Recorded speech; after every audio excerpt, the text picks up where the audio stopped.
Ruo rwa mwana rumenyagwo nĩ nyina nĩ maithori na kĩgirĩko kũrĩ nyina wa Gabriel, mwana wa mĩeri 8 ũrĩa wakorirwo akuĩte na njĩra ya kĩriga nyũmba-inĩ yao ya toro mũthĩ wa gatano. Cynthia Kasivo, nyina wa mwana ũyũ, augĩte rũcinĩ agĩthiĩ wĩra, atigĩte mwana wake ena ũgima mwega wa mwĩrĩ na onekanaga arĩ mũcanjamũku na akĩmũtiga magĩthaka na mũirĩtu wa wĩra. He was playing with my house help. He was very okay, very happy, very playful. So I went back to work.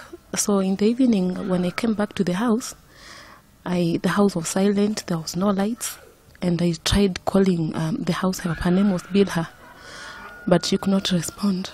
So I said, "Go look for my baby," and I found her. I found her on a bedroom. It was no more. It was no more. Oho Cynthia nĩ augĩte atĩ mararĩ na ngwatanĩro njega na mũirĩtu wa wĩra ũrĩa maraikarĩte nake kwa ihinda rĩa mĩeri 3 na ararutaga wĩra wake wega. The lady was good. She really took good care of my baby. We were in good terms. She did her work well. I just don't know why. I have so many questions. Ona gũtuĩka kĩrĩa kĩroragire mwana ũyũ gĩtirĩ kĩramenyeka, famĩlĩ ĩno nĩ ĩrekũĩra mũirĩtu wao wa wĩra Bilha Kadege gũkorwo akuruhanĩte na gĩkuũ gĩkĩ, kuona atĩ nĩ aretharire na ndaranyitĩkana na thimũ. Now we are in the process of trying to find out what happened.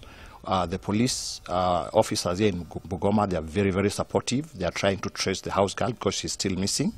They have very good leads, very supportive. We've done a post-mortem.